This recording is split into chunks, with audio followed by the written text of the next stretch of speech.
Bonjour, c'est Ursule encore. On est le 23 août 2026. Alors, je viens sonner la trompette aujourd'hui encore et je viens proclamer le retour de notre Seigneur Jésus-Christ. Amen. Soyons tous bénis. Soyons remplis de la joie de notre Dieu. Alors, je viens parler d'un temps de paix et de justice prévu par notre Dieu sur cette terre. Amen.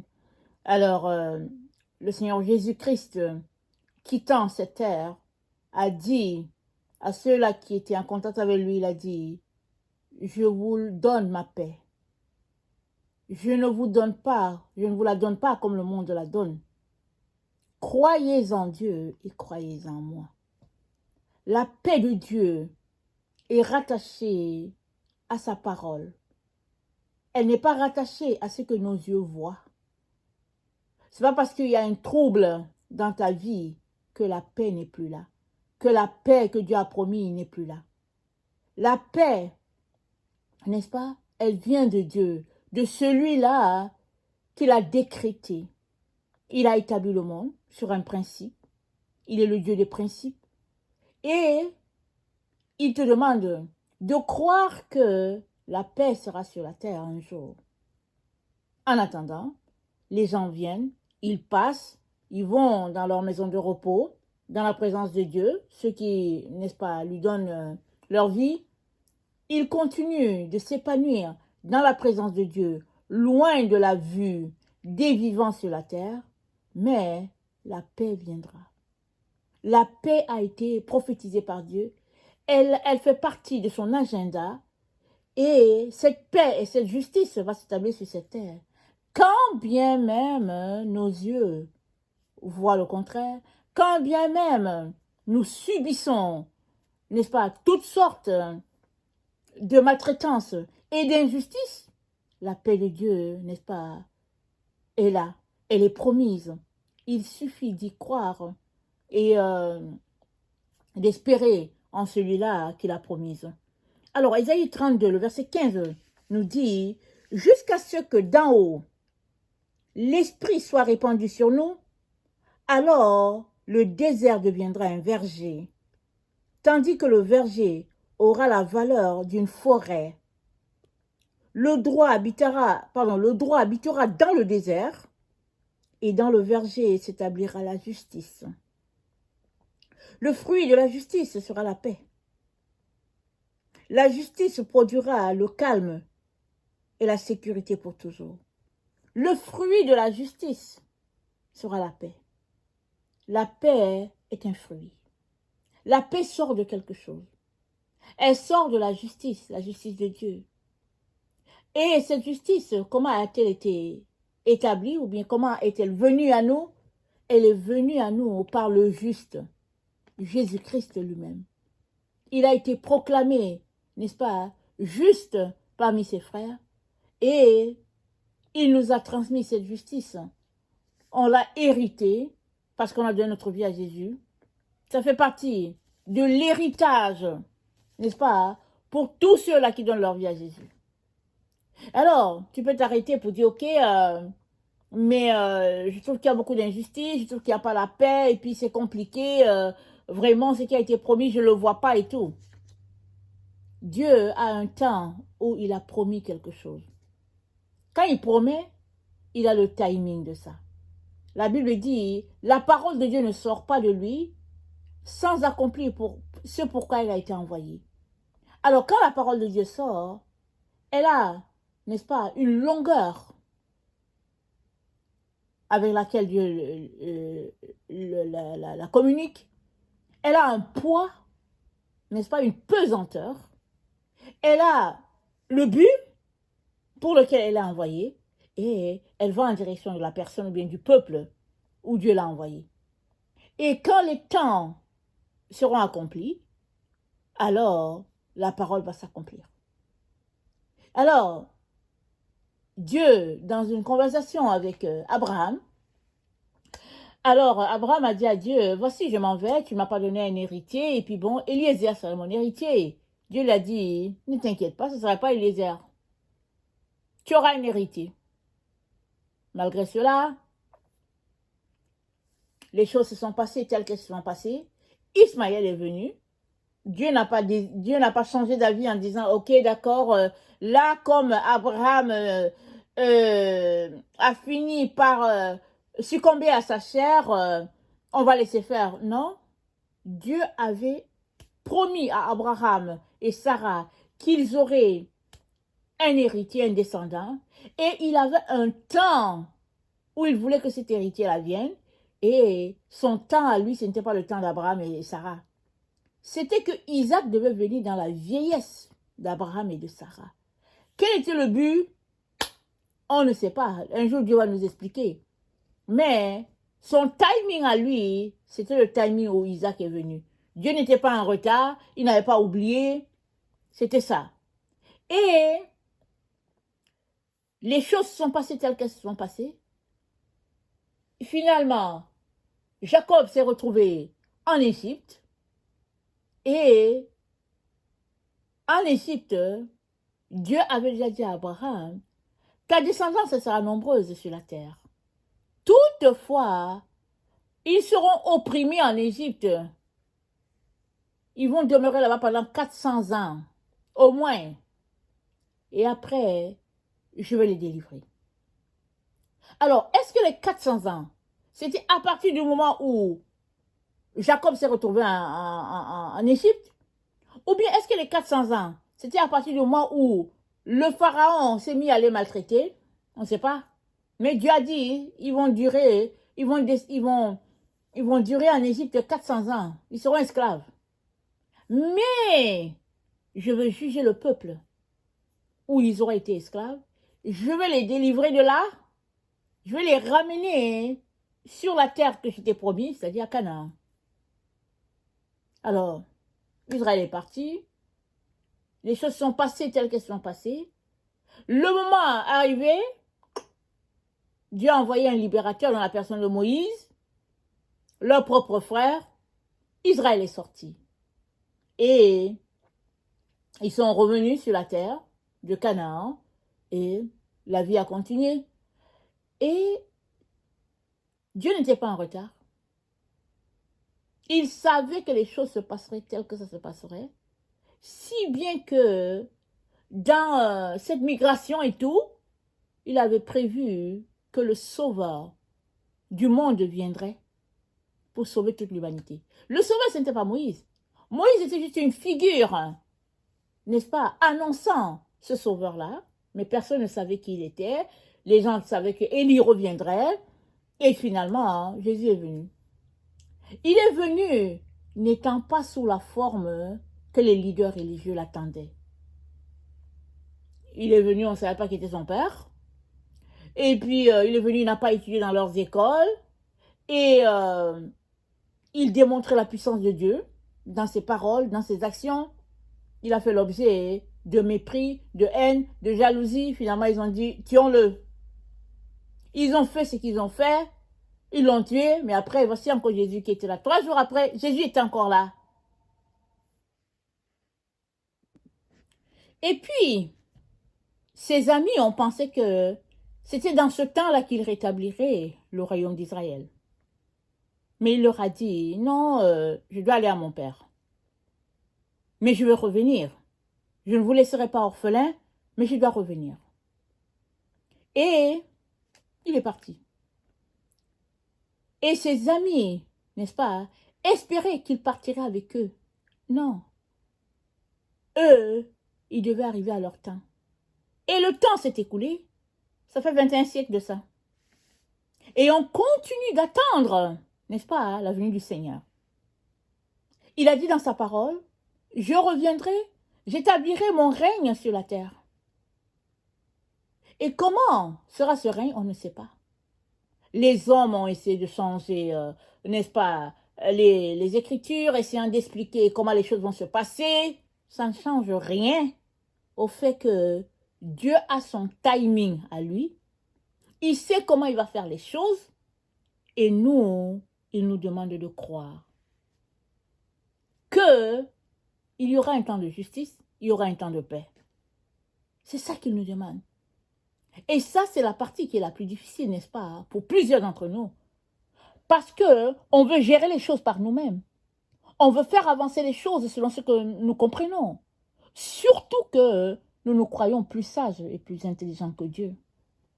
Nous croyons que notre connaissance, elle est supérieure à celle-là de Dieu. Et même mieux encore, on est la génération qui l'avons déclaré inexistant et puis avec toute notre théorie, ça ne change rien au fait que Dieu a dit par la bouche de Jésus, je reviendrai, j'établirai mon règne sur la terre. Et ce qu'il nous demande, c'est de croire. C'est de croire que ça va se réaliser. Et la foi, ce n'est pas le fait de porter les poids. Je veux dire, ce n'est pas quelque chose où nous nous dépensons, où nous nous fatiguons et après nous abandonnons. Non. La foi, c'est une ferme assurance des choses qu'on espère, une démonstration de celles-là qu'on ne voit pas. Alors, on attend le retour de Jésus, mais on ne le voit pas. Alors, on a la foi. C'est là que la foi s'exerce. À partir du moment où tu vois Jésus devant toi, ben, tu n'as plus besoin de foi.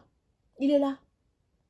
Mais, tes yeux l'ont-ils vu? Non. Est-ce que nous avons vu Jésus? Non. Alors, continuons d'exercer notre foi. Parce qu'il a dit, je reviendrai. Et s'il ne revient pas dans notre temps, alors, continuons d'exercer notre foi. Il viendra dans le temps que Dieu a prévu.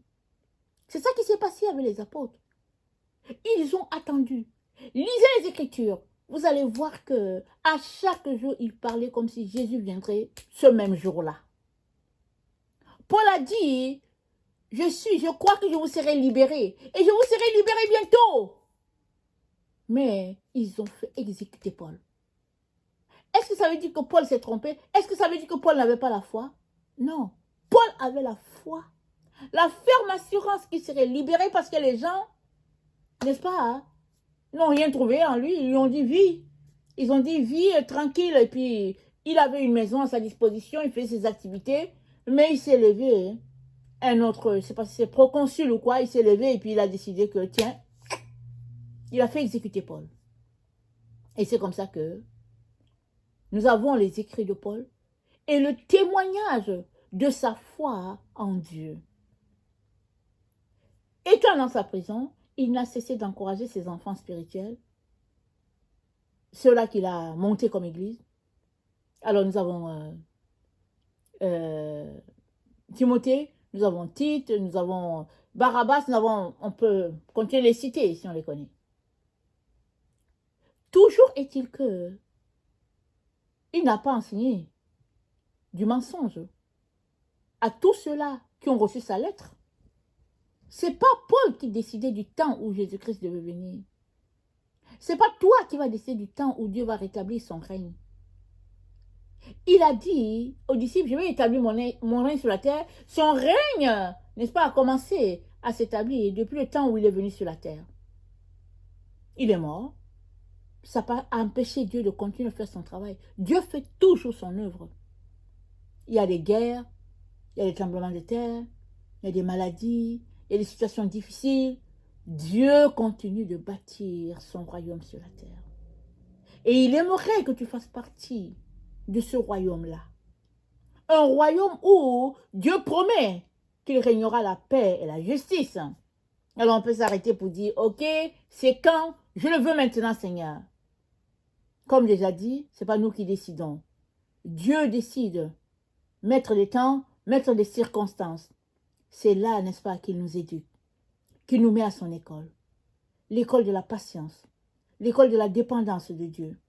L'école, n'est-ce pas, d'accepter toutes les souffrances par lesquelles tu passes, sachant qu'elles sont là pour t'épurer. Même si ce n'est pas Dieu qui envoie ces souffrances-là, n'est-ce pas, tu es appelé à attendre sa délivrance. Pendant que tu attends patiemment devant lui, il t'émonde, il te purifie, afin que tu puisses être comme lui ressembler. Alors, le temps de justice, n'est-ce pas, est un temps contraire au temps de colère. C'est un temps qui va s'exercer en même temps que le temps de colère. Parce que Ézéchiel 9 nous dit ceci.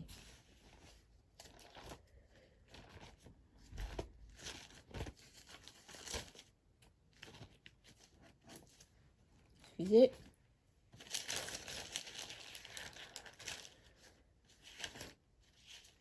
Ézéchiel 9 nous dit, au verset 3, « La gloire de Dieu d'Israël s'éleva du chérubin, sur lequel elle était, et se dirigea vers le seuil de la maison.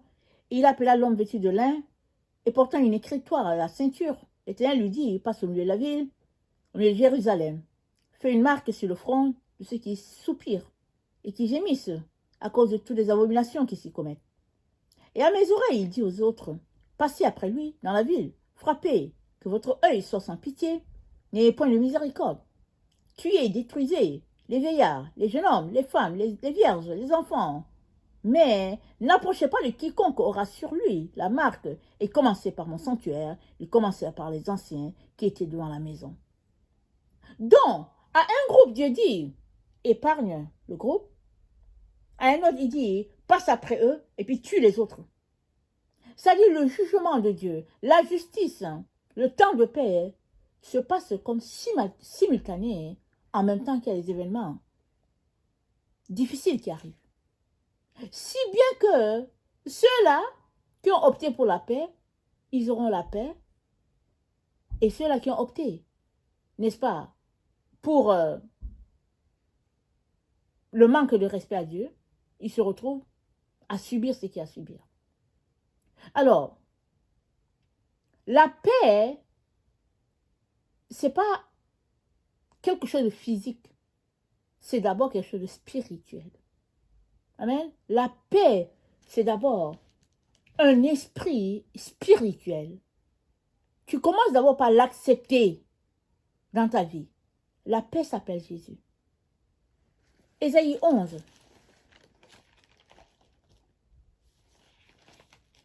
Ésaïe 11 nous dit, puis un rameau sortira du tronc d'Isaïe, et un rejeton naîtra de ses racines. L'esprit de l'Éternel reposera sur lui, esprit de sagesse et d'intelligence, esprit de conseil et de force, esprit de connaissance et de crainte de l'Éternel. Il respirera la crainte de l'Éternel. Il ne jugera point sur l'apparence. Il ne prononcera point sur un oui-dire, mais il jugera les pauvres avec équité. Il prononcera avec droiture sur les malheureux de la terre.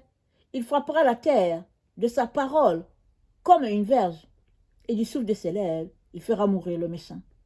La justice sera la ceinture de ses flancs, et la fidélité la ceinture de ses reins. Le loup habitera avec l'agneau, la panthère se couchera avec le chevreau, le veau, le lionceau et le bétail qu'on engraisse seront ensemble, un petit enfant les conduira. Amen. Donc quand on lit ça, on voit les conséquences de la paix. Mais la paix, n'est-ce pas, c'est une personne. La paix, c'est une personne. Parce que Jésus-Christ sera appelé Dieu puissant, prince de paix. Son nom, c'est prince de paix. Alors, on peut comprendre comment il s'est comporté. Quand bien même il pouvait se défendre, il a choisi de ne pas se défendre. Laissant à Dieu, n'est-ce pas, de régler la situation. Et c'est ça que Dieu attend de chacun d'entre nous. De remettre notre vie entre les mains de Dieu, d'attendre de lui, d'espérer en ce qu'il a dit, de croire qu'il est capable de changer les choses et d'attendre.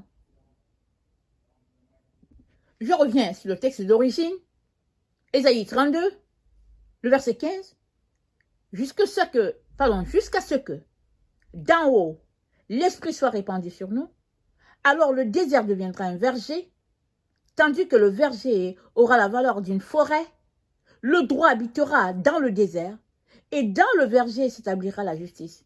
Le droit, il habitera dans le désert. C'est quoi le désert? Oui, on a le désert où tout est sec. Mais le désert, ça veut dire tout simplement un lieu là où il y a un manque. Ça peut être un manque d'eau, un manque de nourriture, un manque de tout.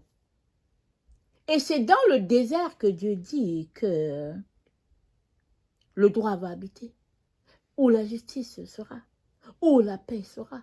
Alors on peut s'arrêter pour dire, mais comment? Comment, Seigneur? On manque de tout. On est réduit au minimum. Les grains sont comptés, Seigneur. Les grains sont comptés. La portion est mesurée, est pesée. Comment, Seigneur, y a-t-il la paix? Alléluia. Bonne question. La paix vient non pas de ces choses-là que tu peux avoir, de ces choses-là qui te satisfont. La paix vient du fait que tu as placé ton espérance en Dieu, tu crois en lui, tu crois qu'il est le seul capable, n'est-ce pas, de te donner la vie et tu dépends de lui, c'est tout. Et tu vis en paix. S'il a jugé bon de te donner la portion de ton riz aujourd'hui, célèbre-le, dis-lui merci. Contente-toi. Et si demain il a jugé qu'il va te donner 2 portions, alors tu prendras une portion demain, tu donneras à quelqu'un d'autre. Parce que toi, tu as juste besoin d'une portion. C'est là que règne la paix. La paix ne règne pas dans les choses qu'on veut avoir. Pas dans le fait qu'on veut voyager, on voyage, dans le fait qu'on veut, n'est-ce pas, avoir loué aujourd'hui une sortie en cheval, on loue la sortie en cheval et puis on est content. C'est pas ça. La paix n'est pas dans ça. La paix réside dans ton union totale et parfaite avec ton Créateur. Alors que tu t'assois dans tout ce qu'il a dit et que tu assois ta foi dans ses paroles, tu baignes dans la paix. Sachant que là où il est, là se trouve la paix. Là se trouve la joie. Là se trouve le bonheur. C'est là la paix. Amen. Alors, je viens t'encourager aujourd'hui encore à venir déposer tes fardeaux aux pieds de ton Créateur et ton Maître. Il n'y a pas quelqu'un sur cette terre qui va dire « je n'ai jamais eu de soucis ». Tout le monde a des problèmes. Ça dépend des périodes. Ça peut être aussi que toute ta vie, tu as juste problème sur problème. Alors dis merci à Dieu. Parce que si tu as donné ta vie à Dieu, alors Dieu va t'aider à trouver les solutions à tes différents problèmes. Ça veut dire que tu seras en train de marcher totalement et parfaitement sur le chemin de Dieu. Amen. Paix et justice, n'est-ce pas, habitent avec le roi des rois, le Seigneur des seigneurs, le Fils de l'homme. Je viens donc nous encourager à espérer, contre toute espérance, que Jésus, le Fils de Dieu, est le seul que nous avons besoin pour étancher notre soif, pour, n'est-ce pas, calmer notre faim, et puis pour être rassasié de tout. Et choisissons son modèle de marche. Jésus-Christ a dit à Pilate, ne sais-tu pas que je peux appeler une armée d'anges? Je peux appeler.